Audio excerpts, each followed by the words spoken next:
Hello, my friend, and welcome to this edition of TFU News and Views. I am your host, Anthony Brucali, owner-operator, madman behind TFU.INFO, the Toy Archive, the podcast, Transformers University, and of course this podcast as well. This time around, we are talking about Bumblebee, the live-action film that just came out as of this recording. The sixth in the live-action Transformers film franchise, the seventh overall. And without spoiling right away, and we will talk spoilers, but if you haven't seen it yet, I'm going to give you a few minutes of just my thoughts on it without spoiling it. And without spoiling it, wow, what a movie. It is fun. It is a lot of fun. Look, it's not going to win any Academy Awards. It's your typical kind of action flick. But if you were not a fan of the Michael Bay films, and I know many people of my age group were not, you will like this movie a lot. I like this movie a lot. It's very straightforward. It is a very small cast. There's totally a limited budget as far as some of the things go. So the action sequences are concise, and they're clear, they're good. There's a story here. The robots are part of the story. They are characters into themselves. They are not just props. The human interactions are great. This is very much a reboot of the Michael Bay franchise. I want to call it a soft people are calling it a soft reboot. We expected a soft reboot. This is not a soft reboot. It's not a hard reboot either. It's like a semi-hard reboot. It is a three-quarter reboot at that, because it does set up some things for the Michael Bay franchise, and it does borrow from the Michael Bay franchise of films and to some extent, but it also negates a lot of the first 5 live-action Transformers films. So with that said, I do encourage you to go out and see it. I do encourage you to watch it and with an open mind, because it is a really good movie as far as just being a fun to watch, and it's insanely watchable. I totally know I don't think I'm going to go back to the theaters, because I don't think I'm going to have time to catch this another time in the theaters. But this is one you could totally put on TV after you've seen it once, and just pick up where you catch it on the TV, or leave it on in the background while you're doing things. It's very watchable, and there's a lot of neat little tidbits and Easter eggs. It is rated PG-13, but that's more for the violence than anything else. There are no cringeworthy moments like you would normally get in a Michael Bay film. There is no over-sexualization of any of the female characters. Just all in all, a great movie, a good time. It's a good time at the movie theater. So yeah, do I encourage you to go see this in the movies? Absolutely. You're missing out if you're not. In fact, I might try to get back just to see this in 3D, because I did go to a very early 10 a.m. showing of just a standard viewing of this film, and I would like to see this, 1, in 3D, and 2, with a larger crowd. I was one of 3 people in the entire movie theater. With that said, we are going to get into some spoilers. So I'm going to give you a little time to pause or punch out, okay? We're going to count down from 10. So 10, 9, 8, 7, 6, 5, 4, 3, like my Bob Murphy impression there, 2, 1. This is your chance. Pause, because we're going to start spoiling this film now. All right, so let's talk about this film with spoilers in mind. The opening sequence, the first 4 minutes, and I watched, it was my phone checking the time. It was all of 4 minutes, and honestly, that 4 minutes didn't make the movie for me. But man, that 4 minutes was way, way overdue. A great battle scene on Cybertron with Cybertronian modes, and you know what? It's not clear exactly who every single character is up there. I did, especially on the Decepticon side, I did see Thundercracker and Starscream, that weren't terribly obvious. And of course, you had Soundwave and Shockwave and Optimus Prime, and then Wheeljack, my favorite character. His ears lit up. They went and did that his ears would light up when he talked. Like little tidbits like that. I saw Ironhide running to the escape pod. Brawn gets shot, presumably in the shoulder, which we all know is fatal or not, depending on how you look at it. The RC, by the way, Wheeljack voiced by Stephen Bloom, who is a part of many, many Transformers series, usually as Starscream. Oh, man. What else to say about that sequence? It was just good. It was glorious. And then I don't know if anyone else recognized this during the escape hatch scene. Something I noticed is that spire they were on, that was the escape hatch, seemed to be designed off of the original cartoons space bridge tower on Cybertron. It really looks like it. Now, whether or not it was or wasn't, or if it was intentional, that's a whole other story. But that spire to me looked like it was heavily influenced by that design, and if so, kudos to the art team on Bumblebee for making that leap. Now we go from there to Earth. Bumblebee crashing on Earth in the 80s. So so much for the last Michael Bay film, The Last Night, because that had Bumblebee on Earth during World War II. Not happening.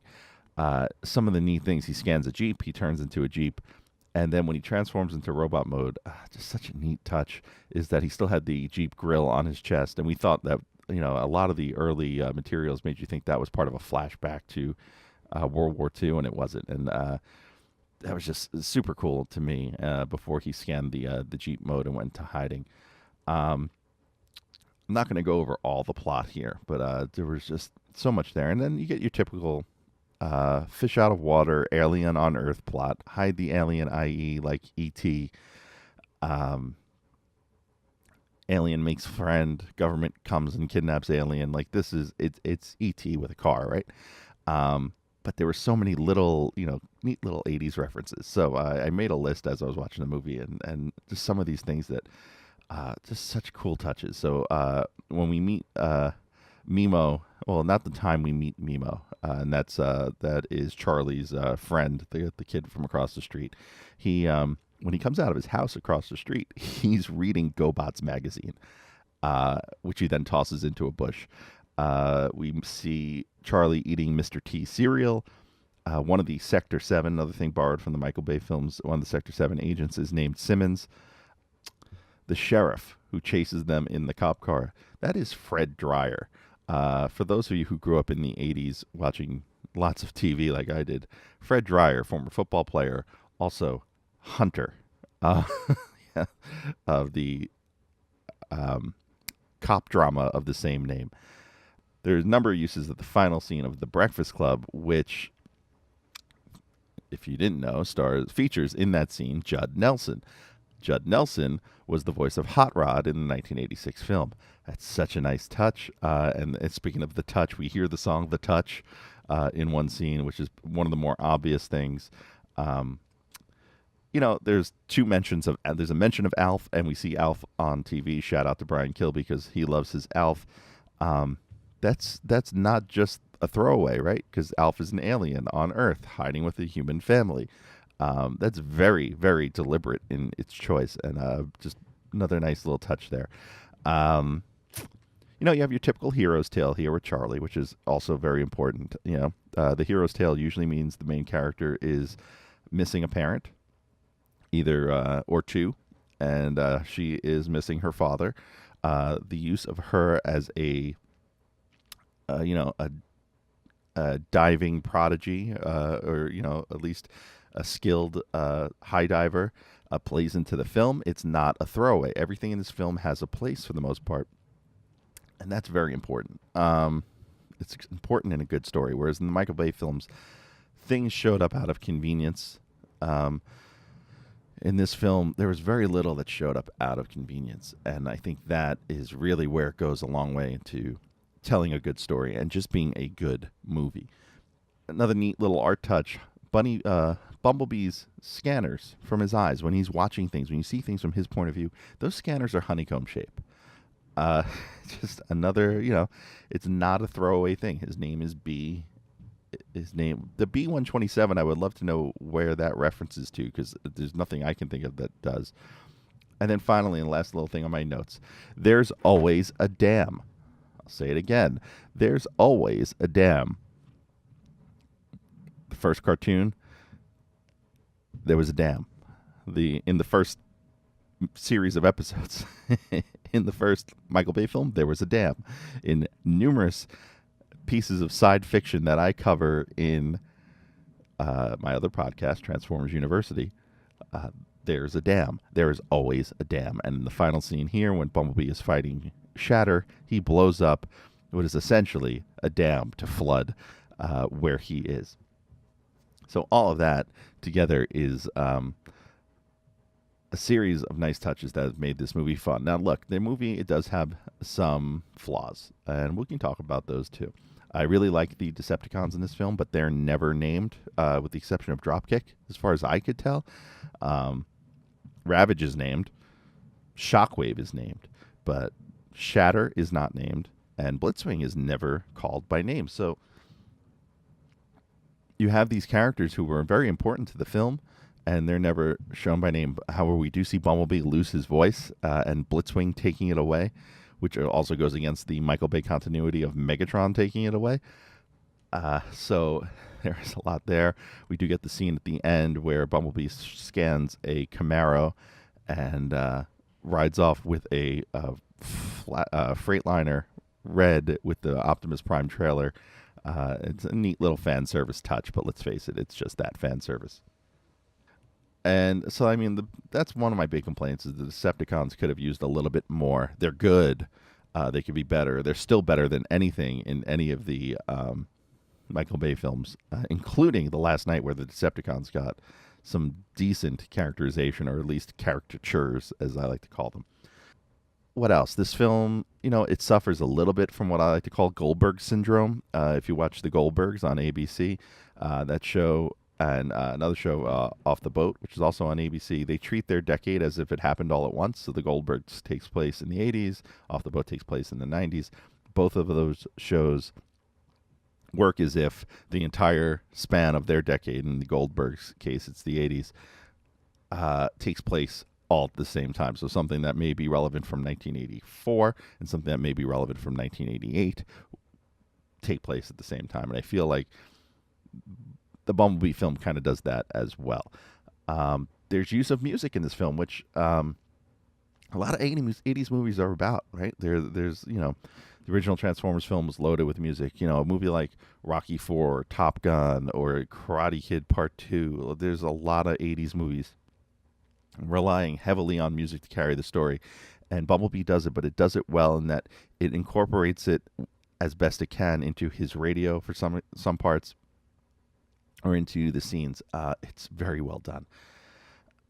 It does have that 80s movies feel to it. Even the original Karate Kid used a lot of music to carry the scenes. And so this film certainly reads as a love letter to 80s teenage movies, comedies, action, everything. Of the other things that kind of irked me about this film, there was one minor plot contrivance where Charlie is shooting Bumblebee with the electric guns to kind of shock him back to life. There was nothing that proved that she could do that earlier. At least not in her experience. You have the scene where Bumblebee plugs into the wall and kind of shocks himself back, but she wasn't there for that. So there's that, and I feel like there was a way to tie that into her father's death, because he died of a heart attack, and they probably used paddles on him to try to shock him back to life, and she shocks Bumblebee back to life as if he had had a heart attack. Like, there's a missed opportunity there, and I feel like that's something that was probably cut for time or cut for clarity.